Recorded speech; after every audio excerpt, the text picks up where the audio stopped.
Multi Ultra formed in 2021 when um, Nolan Brown, the guitar player and co-founder, and I had been in another band together, and that band had broken up, and we decided to keep playing, and so we were roommates, and we started writing or continued writing and continued um, just jamming and performing, and we started recording in our Nolan's home studio, and our roommate Chris, who is the bass player, also was there with us, and so we were like, man, he's too good of a bass player. Like, why haven't we asked him to join? So he started playing with us, and we uh, started performing, here and there, kind of as an acoustic trio, but we knew we wanted to be a rock band.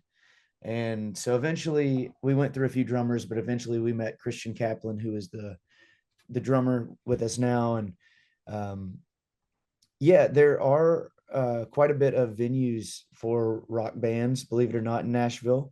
You can kind of tell that a lot of country artists have played there, but like Exit In, for instance, I mean, they've hosted, all kinds of country artists as well as, touring rock bands. And um, so, yeah. So, you would consider you guys to be like a rock band then?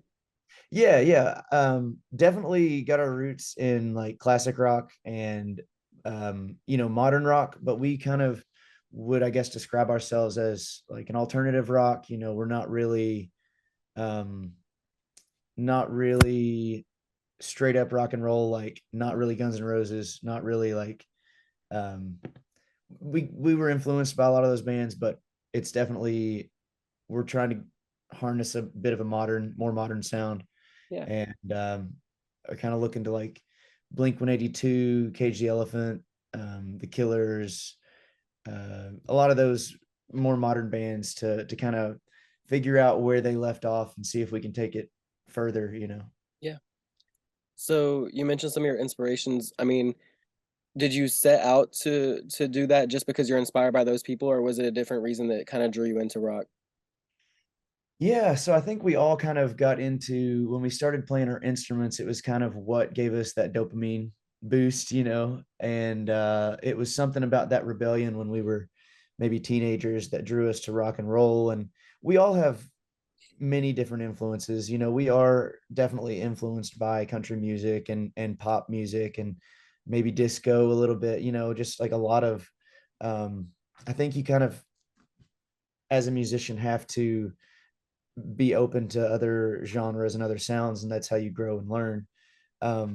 But rock has been kind of a bit of a confluence in our tastes, and that is what has kind of been our north star as a band that keeps us together, and it's the common ground that we all share.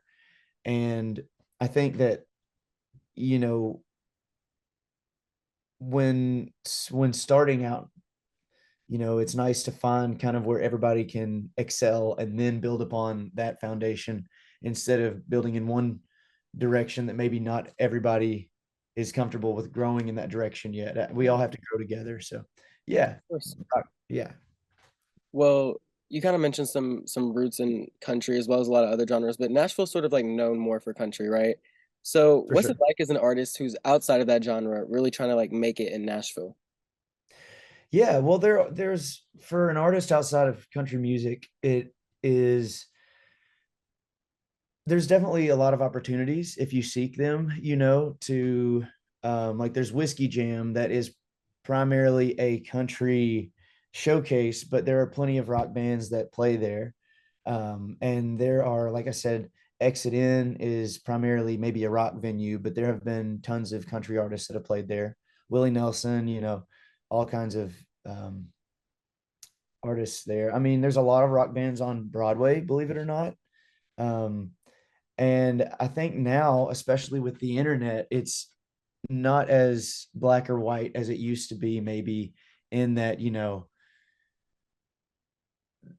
there are a lot more rock is more accepted nowadays than maybe it was in the 90s Yeah. when country was really, I mean, country's definitely booming right now too, but it was, I feel like it was very black or white. Like you were either a country artist or you were just kind of starving, you know. Um, so yeah, there's as long as you're kind of resourceful and kind of go out there, and there's definitely a community of rock and roll bands. There's, True Villains is one of our we look up to them a lot, and they were just on America's Got Talent, Oh, but they are based out of Nashville and making some moves. Hippies and Cowboys is a rock and roll band that just played Pilgrimage Festival, and I mean, that's just to name a few. There are a lot more popping up. Of course, bigger bands that they have all the publicity they need, but there are plenty of big rock bands that have started out of Nashville and grown. Paramore, Kings of Leon, White Stripe. Well, not maybe White Stripes, but yeah. so what are some of the specific challenges that you've kind of faced while trying to pursue rock in Nashville? Um, some of the specific challenges that we faced while pursuing rock is there aren't as many.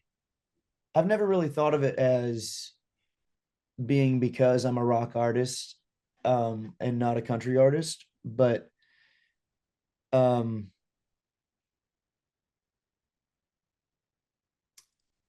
I guess the country music industry is very much here. So the country music labels and the country music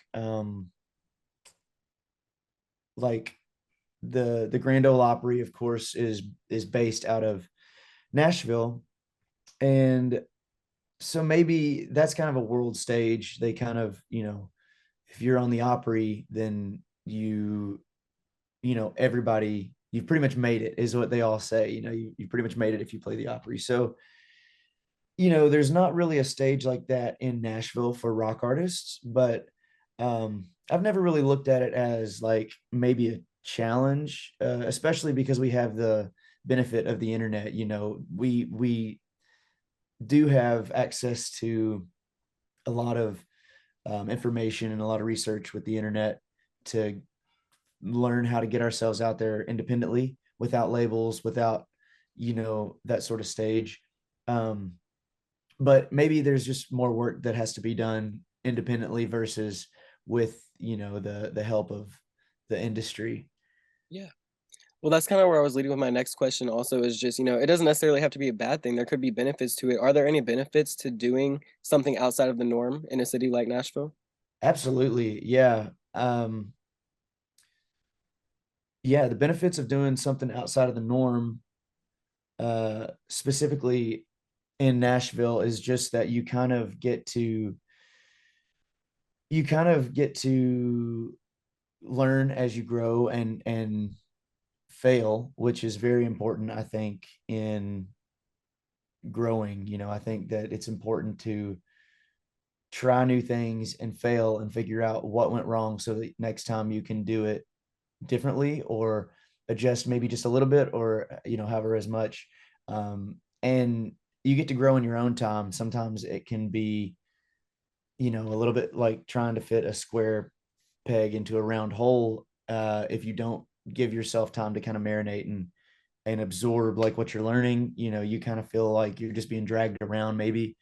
um but yeah, I think that that's one of the beautiful things about being an independent band is we get to have full creative control. We get to connect with our audiences and um, kind of on our own timeline. Like we don't have to necessarily kill ourselves to, as figuratively speaking, trying to get trying to meet a deadline. We're on our own schedule, and yes, we want to be prompt with everything that we release, but we also want to make sure that it's done our way and done the way that our creative visions kind of align. And there's been many times when we've had to push back a deadline and nobody's over our shoulders saying, Yeah. hey, get this done. Yeah, so it's sort of more freeing.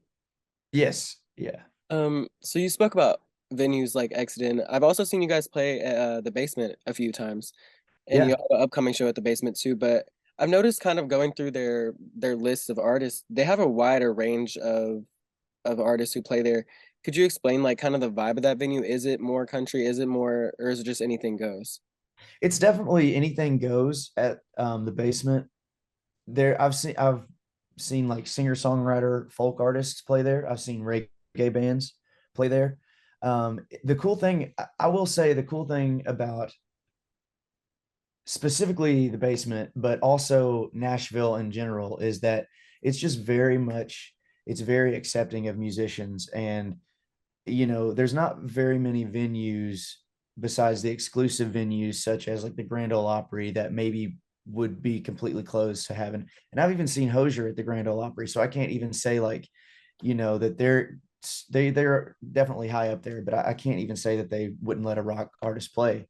But um it's very much just like, everybody's trying to learn from one another. And uh you see a cool jazz musician and you're like, whoa, I gotta borrow that lick. Or um it's a very open community to people helping one another. And at the Basement, it's definitely they have a rock showcase on Tuesday nights that's called New Faces Night. And I feel like the Basement is just one of those staple venues that you have to play. And um the owner of the Basement also owns the Basement East. So, it's kind of one of those stair steps of like, big artists play the Basement, but also artists that are just starting out, they host kind of it's not really an open mic, but it's kind of an open mic where you can kind of get some foundation as well. So you spoke about how venues are pretty open to all different artists. What do you think that people could do more to help these artists, help diversify Nashville? What could people do? Well, I just think to diversify the genres, like even with that, it's like you can be a rock artist or a country artist. But I was just reading an article about like how many country artists are um, heavily influenced by John Mayer. And I mean, I guess you would never really suspect that like a blues artist or a pop artist could influence country in that way. Or like if you listen to modern country music, like it's very much inspired by hip hop. Yeah. So it's like just being open about our influences and letting people know that like it's okay to like more than just one genre. You don't have to be one or the other. You can like a lot of different things and still be yourself. Like you don't have to, it's not figuratively speaking black or white. Yeah. And I'm learning that too, because I'm learning like, well, sometimes, I want to wear cowboy boots, but other times I want to wear Doc Martens. And it's like it's okay because this is 2023, and it's like whatever you feel like. um yeah, I'm not trying to get any farther off the topic. I hope that I No, you're good. You're doing great. your So question. has it been welcoming for you then in the Nashville scene? Yeah, yeah, I do think it has. um I do think that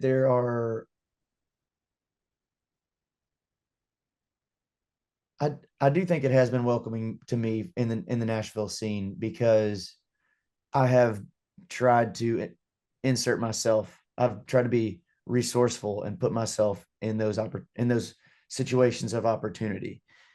And I realized that like, nobody, it's very rare that somebody will reach out to me and call me. So I have to put myself into those situations. I have to go to those country shows and maybe meet somebody that likes rock and roll. Or I have to go to, another, anywhere I go, there are going to be fans of maybe what I'm doing. I just have to find them. But yeah, I do feel like that it's been pretty received. Well, just um but not without me putting myself out there, or not without our band putting ourselves out there and trying to talk with everybody and definitely trying to create opportunities for ourselves rather than I used to think that like, oh, well, you know, I have to like they'll always just be calling me and then I waited and the phone never rang, you know? Yeah. So yeah. Yeah. But I guess to if I'm looking for something to say that could be better, I mean, or is just that the industry definitely caters to country artists. That is true. Um, and there aren't as many maybe rock and roll labels or uh agencies or managers, but maybe I just haven't found them yet. Maybe I just um it's tough to say. It's tough to place the blame on anybody, but just, what I'm doing or Yeah. myself. Well, I think you're doing a good job because I mean, just recently this year, you guys won the Lightning 100's Music City Mayhem contest. So, can you walk me through what that was like? I mean, for smaller artists coming up to win something like that, like what is that like? Absolutely. And I'd like to say it's worth noting that I didn't see any other country artists or any country artist in that competition, which is hopeful for anybody that is not country. Yeah. Um, and it started out as uh, Lightning 100 is, a AAA station, which stands for Adult Alternative Music. Usually they don't play any kind of mainstream country. They are very much, if anything, maybe some roots rock. But so we submitted our song to their competition. I think like 6 months later, we heard from them. We were like, oh crap, like this is awesome. Like we're gonna have to, face off with some of our friends. Like some of our friends' bands were in these. And we definitely put in a lot of work contacting friends and saying, hey, would you please vote for us? Would you please take the time to do this? And we had a lot of people pulling for us and a lot of people helping us. And um, eventually, after we had to do a go through at least 3 rounds and get people to vote for us and more people each round. Um, and eventually we made it into the live finale and we got to play Third and Lindsley for the first time. And that was a dream venue, which I've, yeah, I've always, bucket list venue.